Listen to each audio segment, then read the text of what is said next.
Des films récents sur la Grèce antique comme Troie, Hélène de Troie et 300 ont mis en scène des acteurs d'origine anglo-saxonne, celtique, germanique, comme Brad Pitt ou Gérard Butler. De même pour des films sur la Rome antique. Si la question est évidemment écartée pour les historiens de nos jours, elle l'est moins pour des réalisateurs de films qui souhaitent être au plus proche de la réalité historique. Mais la plupart des spécialistes de l'Antiquité se taisent sur le sujet. Prenons comme exemple Paul Cartledge, professeur de civilisation grecque à Cambridge, où l'origine des Grecs et des Spartiates n'est pas abordée. Lorsqu'on pose ces questions à des professeurs d'histoire antique, ils disent ne pas avoir de réponse et que la question ne mérite aucun examen. Évidemment, de nos jours, tout intérêt porté à la race est interprété comme le signe de quelque chose de mal et tout élément allant dans le sens de leur origine nordique est écarté. Mais avant la Deuxième Guerre mondiale et le tabou racial, les Européens avaient travaillé sur le sujet. L'Encyclopædia Britannica, publiée en 1911, parle de l'élite grecque aux cheveux, au teint et aux yeux clairs parmi les hautes classes de Thèbes et d'autres localités. Le type blond, qui est caractéristique de l'Europe du Nord et de l'Ouest, avait déjà pénétré sur les terres grecques avant la période classique.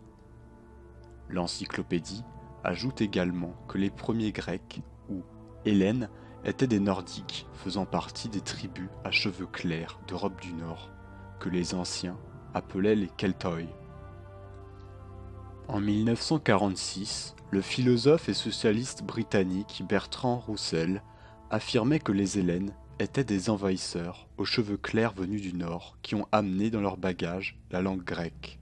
Vous l'aurez compris, les universitaires d'aujourd'hui tournent le dos au consensus qui prévalait jusque dans les années 60. Par exemple, le Penguin Historical Atlas of Ancient Greece écrit en 1996 que les théories raciales sont considérées comme douteuses, mais n'en proposent aucune en échange, se contentant d'affirmer que les origines des Grecs demeurent un sujet âprement disputé. Étrange alors que l'origine des Grecs était claire avant la Deuxième Guerre mondiale. L'auteur admet pourtant de façon stupéfiante ce qui suit. Il dit « La plupart des idées concernant leurs origines raciales furent développées au XIXe siècle et bien qu'elles fussent assez fondées sur la tradition historique, l'archéologie et la linguistique, elles furent mêlées de suppositions plus douteuses.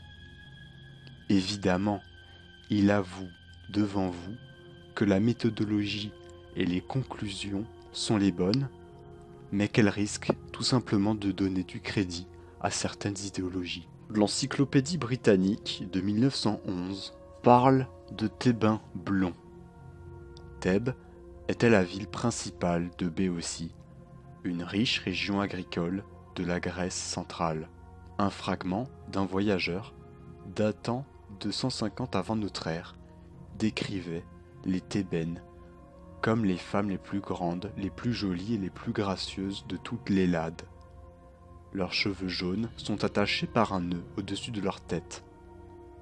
Pindare, poète lyrique thébain du 5e siècle avant notre ère, parle des Grecs comme des Danéens aux cheveux clairs, se servant ici de la désignation poétique des Hellènes.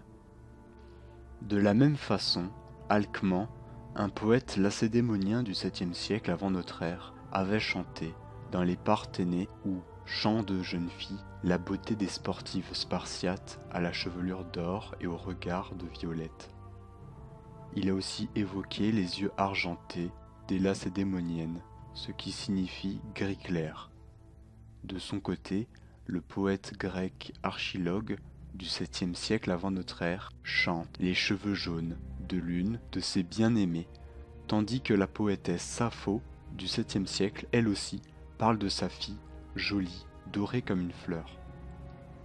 De même, au IVe siècle de notre ère, très tardivement donc, Adamantius, médecin et savant alexandrin, écrivit dans sa physiognomonie que de toutes les nations, ce sont les Grecs qui ont les yeux les plus clairs, ajoutant que partout où les races helléniques et ioniennes sont restées pures, nous voyons des hommes de grande taille et solidement charpentés, à la peau claire et blond. L'Aphrodite de Praxitèle de la ville grecque de Cnidos était la statue la plus connue et la plus copiée du monde antique. Des centaines de copies ont survécu. Or, des experts ont pu déterminer, grâce à des particules de pigments microscopiques, que la chevelure d'Aphrodite était peinte en blonde. Les Romains dénommaient cette déesse Vénus, et tout comme les Grecs, ils avaient des quantités de ces images culturelles qu'ils peignaient avec un taux de peau claire et une chevelure blonde dorée, comme l'écrit Johanna Pittman dans Our Blondes 2003. Il y a aussi Athéna Parthenos, le chef-d'œuvre du sculpteur Phidias, qui a orné le Parthénon pendant 1000 ans, jusqu'à sa disparition, qui a eu lieu sans doute au 5e siècle de notre ère. Et bien quand le sculpteur américain Alan Lequire voulut en faire une copie fidèle pour le Centennial Park de Nashville, il se fia aux descriptions qui avaient été faites de l'œuvre originale. Dévoilée en 1990, cette statue fait 12,8 mètres de haut et a la peau claire, les yeux bleus et des cheveux dorés. Comme vous l'aurez compris, il y a des milliers d'exemples. Certaines figurines grecques en terre cuite datant du IVe siècle avant notre ère ont conservé leur couleur. Elles nous montrent des cheveux clairs, roux foncé et yeux bleus. Il y a aussi Hésiode au 7e siècle avant notre ère qui appelait Troie le pays des femmes au teint clair, d'après l'historien romain Diodore de Sicile qui écrivait au 1er siècle de notre ère, le dieu égyptien Seth avait des cheveux tirant vers le roux, couleur rare en Égypte mais commune parmi les Hellènes.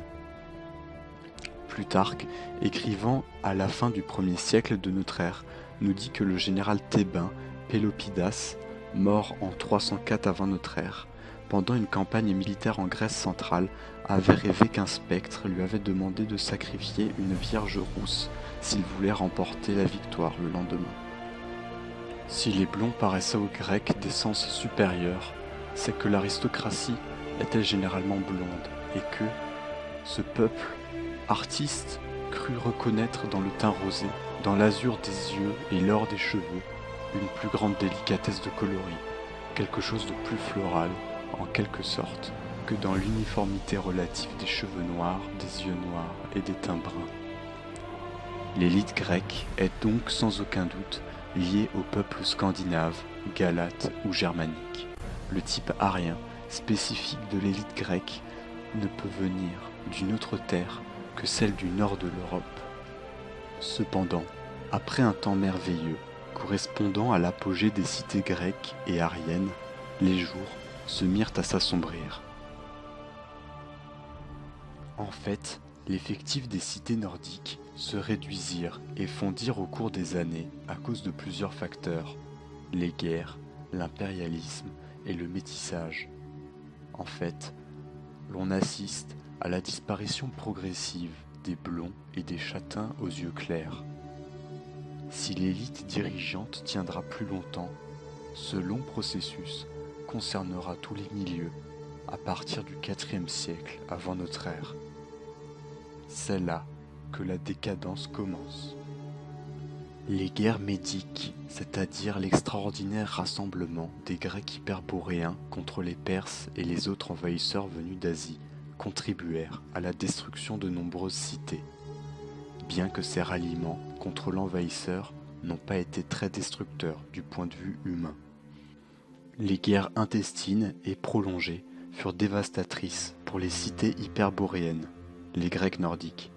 La guerre du Péloponnèse de 431 à 404 avant Jésus-Christ opposa Athènes et ses sujets des cités ioniennes contre la confédération spartiate et dorienne.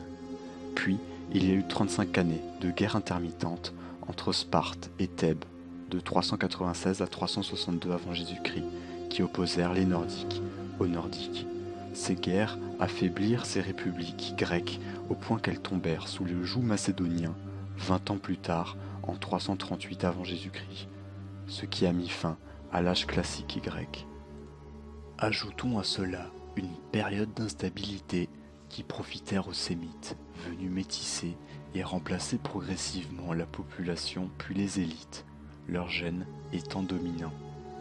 La chute de la Grèce est sans précédent.